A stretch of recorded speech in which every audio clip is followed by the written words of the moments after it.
Kita lanjutkan di mata kuliah Marketing Foundation. Mengapa strategi pemasaran harus berubah? Ya karena market berubah. Karena kondisi pasar berubah, karena konsumen berubah, perilakunya berubah, kemampuan brandnya berubah. Bisa jadi karena ada perubahan-perubahan budaya dan bahkan ada perubahan di teknologi informasi. Itu yang terkadang harus mempengaruhi perubahan-perubahan strategi pemasaran. Nah, maka dengan adanya perubahan-perubahan yang seperti itu, perlu juga kita paham tentang bagaimana marketing berevolusi. Marketing itu bukan satu hal yang sifatnya permanen, bukan satu hal yang sifatnya stagnan, tapi juga berevolusi. Dimulai dari marketing 1.0, di mana marketing 1.0 sebutannya ya, ini adalah satu strategi pemasaran yang orientasinya itu adalah ke produk, maka disebut dengan product centric. Orientasinya adalah ke product centric kan. Kemudian kalau pemasaran 2 ya, ini fokusnya udah berbeda lagi. Kalau 1 itu di product centric, kalau 2 ini fokusnya adalah ke consumer centric. Berarti konsep-konsep tentang kepuasan konsumen, tentang loyalitas, tentang kualitas layanan, ini mulai munculnya di pemasaran 2.0. Bagaimana kita bisa memahami kebutuhan dan keinginan pasar, ini mulainya di pemasaran 2 nih. Karena kita udah melakukan penekanan kepada konsumen, bagaimana sih sebetulnya konsumen kita itu siapa, dia butuh apa, dia pengen apa, ya kita penuhi. Kenapa di konsep ini? Berarti kan kehadiran produk itu kan harusnya bisa memberikan solusi atas permasalahannya konsumen. Jangan sampai justru kehadiran produk kita itu akan menambah masalah baru bagi konsumen, berarti ada yang salah. Apapun produk kita, bahkan apapun layanan yang kita tawarkan itu kan mestinya harus bisa memberikan solusi atas permasalahannya orang. Orang datang ke kita, orang beli produk kita kan karena mereka ada masalah. Bagaimana kita bisa memberikan solusi atas permasalahan mereka. Kemudian marketing berevolusi lagi di marketing 3.0. Ini pendekatannya itu adalah ke human centric. Dan ini sebagai dasar, sebagai fondasi untuk mulai memasuki di pemasaran 4.0. Di mana di pemasaran 4.0 ini fokusnya adalah ke digital centric. Jadi ke digital centric. Nah, maka tadi saya sebut marketing 3.0 sebagai dasar, karena pada pemasaran 3.0 itu pada prinsipnya ya, pada kondisi sekarang kalau kita menggunakan strategi pemasaran itu nggak bisa bohong lagi. Loh kenapa? Karena semua informasi terbuka lebar.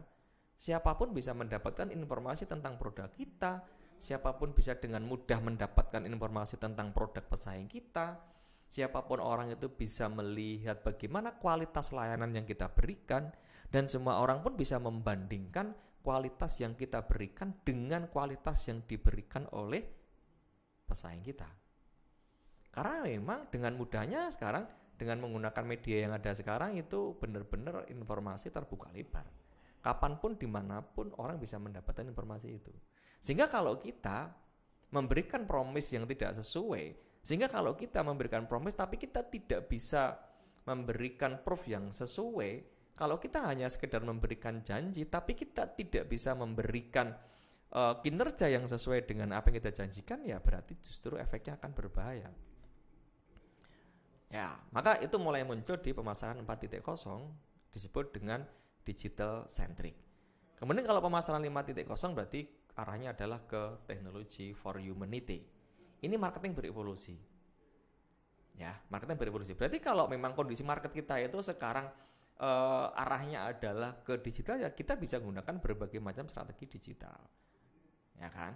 Jadi jangan paksakan sekarang eranya di pemasaran 4.0 tapi kita masih gunakan strategi yang ada di pemasaran 1.0. Strategi pemasaran apapun ya, penetapan harga, promosi, pemilihan saluran distribusi dan sebagainya. Inilah yang disebut dengan marketing evolution. Nah, kalau kita bicara tentang marketing evolusi itu kan mesti ada hubungannya dengan customer path. Mesti ada hubungannya dengan customer path. Apa itu customer path? Ya, customer path itu adalah jalurnya pelanggan. Orang ya, konsumen ketika mau memutuskan pembelian itu jalurnya apa sih? Sehingga kalau kita sebagai pemasar, kita mau mendistribusikan, kita mau mendeliver value kan kita mesti paham dulu kira-kira jalur yang dilewati konsumen kita itu apa. Kalau kita nggak ngerti kira-kira titik mana yang dilewati kan kita susah untuk menentukan strategi. Maka kita mesti pahami dulu titik mana yang akan dilewati konsumen dan pada titik itu kita akan gunakan strategi apa. Nah, di sini pun ada perubahan customer path itu dari era yang belum terkoneksi yang disebut dengan 4A bergeser ke 5A. 5A adalah customer path pada era yang terkoneksi atau connectivity. 4 adalah customer path yang ada pada era pra-connectivity. Maka perbedaannya cukup jelas di sini kan. Oke. Saya perjelas di sini kan. Nah, 4A ya. 4A berarti customer path di era yang belum terkoneksi.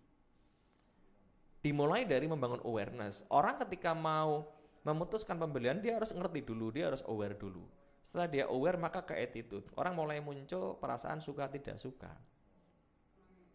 Setelah itu baru dia melakukan action. Dalam hal ini adalah keputusan pembelian. Setelah action harapannya akan muncul X again. Nah, ini tergantung dari bagaimana evaluasi pasca pembelian yang diberikan oleh konsumen. Karena ketika konsumen melakukan pembelian itu pasti akan melakukan evaluasi yang disebut dengan evaluasi pasca pembelian. Ada 2 hasil evaluasi itu, apakah dia puas atau tidak puas.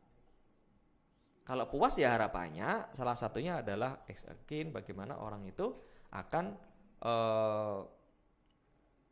melakukan keputusan pembelian ulang, repeat buying, repeat order dan sebagainya. Sementara kalau kita bicara di pergeserannya ke 5A, berarti ada tambahan 1A yang berangkatnya bareng-bareng sama-sama dengan aware. 4A berangkat dari aware, 5A berangkat dari aware. Setelah aware di 5A itu bagaimana orang appeal, orang mulai tertarik, maka situ simbolnya adalah magnet. Orang mulai tertarik. Nah, bagaimana agar orang tertarik? Bagaimana agar orang aware? Nah, itu berarti yang perlu kita tentukan. Strategi apa yang harus kita lakukan agar orang itu aware? Strategi apa yang perlu kita lakukan ketika orang itu pengen suka atau tidak suka, tertarik atau tidak tertarik. Setelah itu ketika calon konsumen kita itu mulai aware, mulai ada ketertarikan, kan dia nanya dulu, dia nggak langsung melakukan keputusan pembelian, nggak langsung action kan. Tapi dia tanya-tanya ke siapa? Nah, ini yang menjadi PR. Konsumen kita itu kalau tanya tentang produk, tanya tentang layanan, dia tanya ke siapa? Oh, tanyanya ke pengguna. Berarti kita perlu buat strategi bagaimana agar pengguna itu bisa ikut menjawab pertanyaan-pertanyaannya calon konsumen.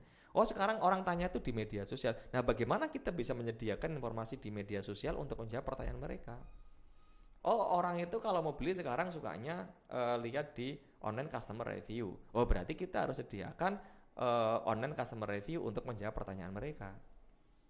Nah, setelah mereka tanya-tanya, maka berikutnya adalah orang akan menentukan keputusan pembelian atau action.